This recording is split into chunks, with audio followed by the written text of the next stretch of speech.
Bom, pessoal, continuando com a parte de contadores síncronos, o que vocês observaram no projeto passado é que fica muito simples da gente gerar uma sequência qualquer a partir de um contador se a gente conhecer a tabela de transição de estados lá do meu flip-flop. E a gente viu como fazer isso para o flip-flop JK. Mas, obviamente, esse mesmo pensamento a gente pode trazer para o flip-flop tipo D ou para o flip-flop tipo T, tá? Então, para início, vamos trabalhar com T. A tabela verdade do T, para a gente relembrar aqui, ela é muito simples, né? Basicamente, a gente tem uma entrada T. Se for 0, eu tenho o Q anterior. Se for 1, é o Q anterior barrado, tá? E a tabela de transição de estados, o que eu preciso ali analisar é o quê? É saber se eu estou no estado 0, se eu quero me manter no 0, se eu quero ir para o 1. E se eu estou no estado 1, se eu vou querer me manter no 1 ou quero ir para o 0. Ou seja, eu quero fazer uma avaliação, né? Se eu estou no estado QN e quero ir para o estado QN mais 1, o que eu tenho que fazer com a entrada do meu flip-flop, que nesse caso é apenas uma. A outra era JK, aqui só tem T. Né? Então eu tenho as 4 combinações possíveis. 0 eu posso querer manter em 0, 0 para 1, 1 vir para 0 e de 1 se mantém em 1. Então são essas 4 combinações aí possíveis. E olhando para a tabela verdade, você já nota que é mais simples do que a tabela lá do meu flip-flop JK. Se eu estou no estado 0, né? Lembrem que sempre que eu estou falando isso, eu quero dizer o seguinte, olha. Se eu assumo que aqui é 0, que valor eu tenho que colocar aqui em T para que depois do pulso de clock, depois de uma borda de subida aqui do meu clock, esse 0 ele continue em 0. É isso que eu estou querendo fazer, tá certo? E você nota a partir daqui que para ele manter o valor que já estava, olhando para a tabela, eu tenho que colocar T igual a 0. Então, de fato, né, se isso aqui valer 0, e aqui eu tenho 0, eu dou um pulso de clock, eu continuo em 0. É esse pensamento que a gente está usando aí para a construção da minha tabela de transição de estado. Legal? Então, aqui é 0. Se eu estou no 0, se eu considero que eu tenho um 0 aqui e quero ir para o 1, eu quero inverter. Né? Então, eu tenho que ir lá e colocar 1 no meu T. Se eu estou em 1, se isso aqui vale 1 agora, né? Não 0 mais, vale 1, eu quero ir para 0, eu tenho que inverter. E se eu estou no estado 1 e quero manter no 1, eu coloco o 0. Então, essa aqui seria a tabela lá de transição de flip-flop tipo T. Já já a gente faz um exercíciozinho com o meu flip-flop tipo T para gerar uma sequência, né? Uma sequência de estados aí. E para o caso do D, do flip-flop tipo D, a gente tem algo mais simples ainda. Né? Flip-flop tipo D é muito simples de se trabalhar, né? A tabela verdadeira é essa. E aí, quando eu observo aquela tabela em que eu tenho QN mais 1, né? Eu quero pensar nessa transição, ó. Eu tenho que avaliar qual o valor de D para que isso aconteça. 0 vem para 1, 1 para 0, ou 1 e vem para 1. São as 4 combinações. Então, nota. Se na saída do meu D tem 0, e eu quero que depois do pulso de clock ele assuma o valor 0, né? Que valor eu tenho que colocar em D? Basicamente o valor 0. Tá? Então, ó, lembrando, né? Lembrando que a gente está fazendo aqui. Ó. Tem um 0 aqui. Vou dar um pulse clock. Então, se eu quero que aqui esse 0 permaneça, eu tenho que colocar 0 aqui e dar um pulse clock. Se eu colocasse 1 e desse um pulse clock, isso aqui iria para 1. Né? Legal.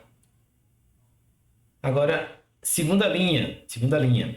Se eu estou em 0 e quero ir para 1, cai exatamente no caso que eu acabei de dizer. Eu tenho que colocar 1. Né? Dou um pulse de clock e eu vou conseguir escrever 1 lá no meu flip-flop.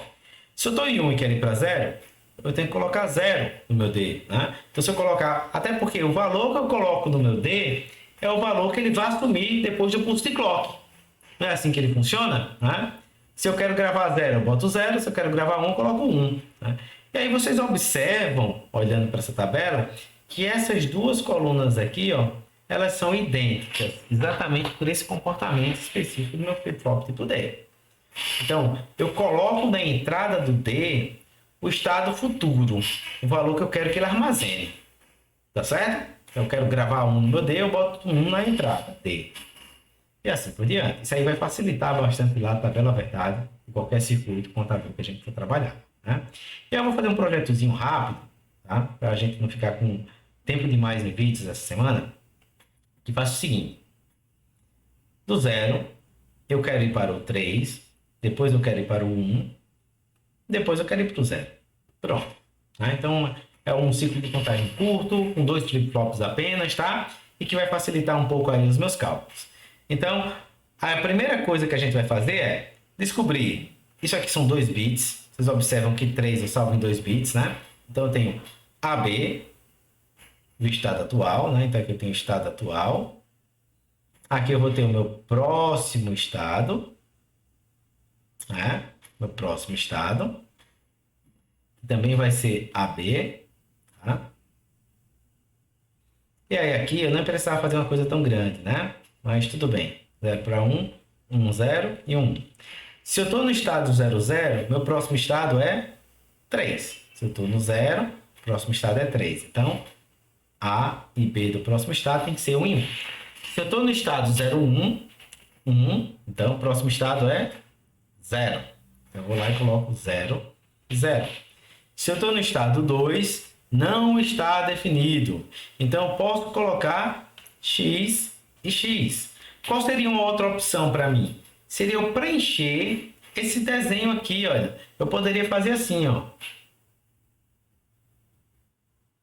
Tá? E se eu fizer isso, esse carinha aqui, ele deixa de ser X e X, porque agora ele está bem definido, tá? E aí, eu vou lá e coloco 0 e 0. Que, né, se eu estou no 2, no próximo estado eu vou ter 0 e 0. Né? Se eu estou no 3, o próximo estado é 1. E aí eu fecho meu circuito. Aí tem alguns pontos aqui para a gente destacar. Olha só, eu posso ter mais de uma seta chegando no estado, mas eu não posso ter 2 setas saindo do mesmo estado. Por quê? Porque, vejam, o meu circuito tem que ser determinístico.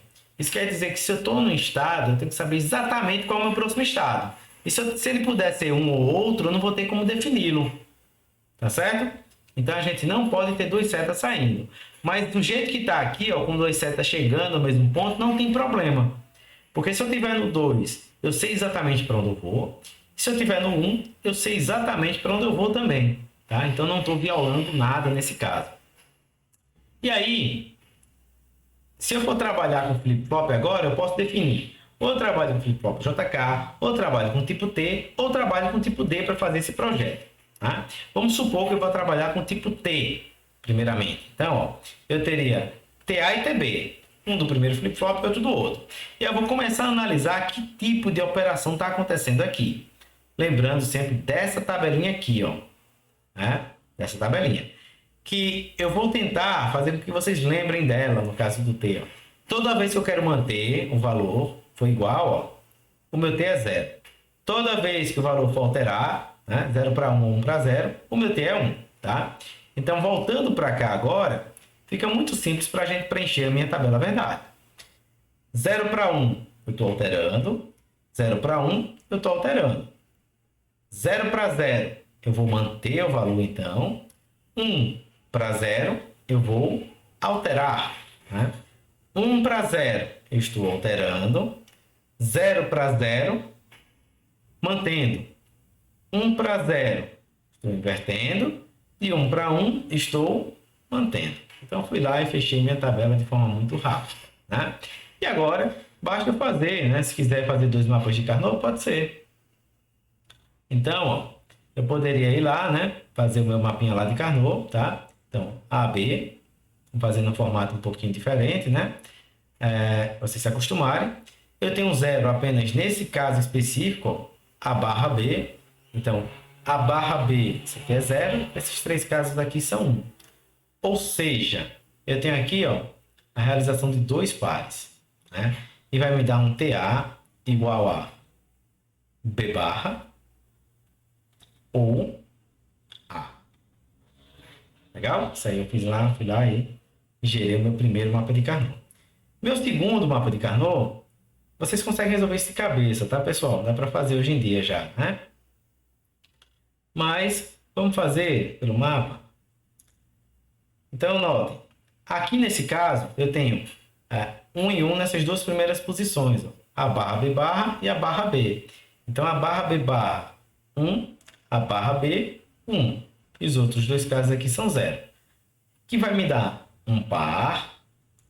E esse par, ele vai me definir TB, que é igual a barra, tá? E o meu circuito, então, que vai gerar essa sequência, seria qual? Ora, dois flip-flops tipo T. Então, eu tenho aqui, ó, um primeiro flip-flop tipo T, né? Que vamos supor que esse carinha aqui é o responsável por A, tá? Outro flip-flop tipo T, né? Então, esse aqui eu vou chamar de TA, esse aqui de TB, que esse aqui vai gerar a saída B. Clock aqui tem que ser compartilhado, né? É um circuito síncrono, tá? E aí, eu tenho que TA e TB está muito bem definido agora. Aqui eu tenho basicamente, né, uma OR. Então aqui eu tenho A e B, né? Isso aqui é a inversão, A ou B barra. E o meu TB é igual a barra. Então, novamente, vocês podem simular isso aí lá lá no Logisim e verificar se de fato é isso que acontece, tá? E aí, vejam, se eu trabalhasse com D, qual seria a diferença? Ora, o valor de D ele vai ser exatamente igual ao próximo estado, como a gente viu, tá? Então, se vocês criassem aqui DA e DB, seria uma cópia do meu próximo estado, tá? Então, ó, vamos lá fazer aqui rapidinho para não deixar muito longo nesse vídeo. Então, AB, estado atual, tá? Aqui é o próximo estado. Aqui eu tenho também AB. E aí eu teria 0, 0, 0, 1, 1, 0 e 1, tá? Do 0 eu quero ir para o 3. Do 1 eu quero ir para o 0, né?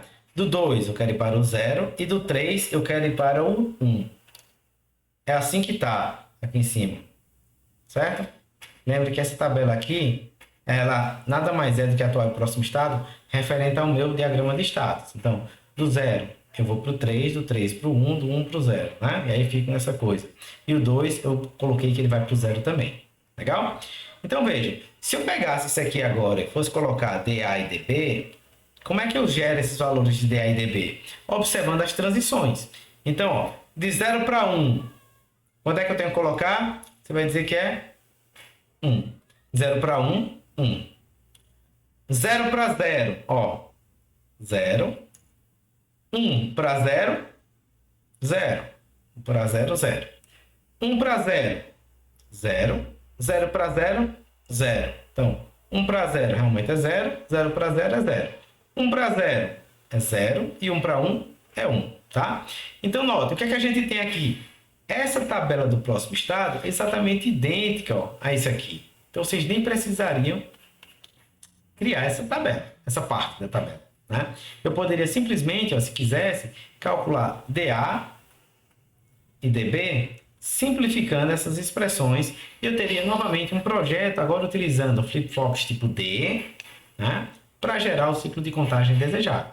Eu peço que vocês exercitem um pouco, né, façam um projeto aí inventem um ciclo de contagem qualquer, coloquem flip-flops D ou T, ou misturem, vocês podem misturar, basta que às vezes vocês tenham, por exemplo, DA e TB, né? Ou DA, JB, KB, se você utilizar um flip-flop tipo D e um tipo JK, né? E eu posso calcular baseado nas tabelas de transição de estado que a gente viu até então, tá? Então, espero que tenha ficado bem claro para vocês esses exercícios, né? E, novamente, pratiquem bastante.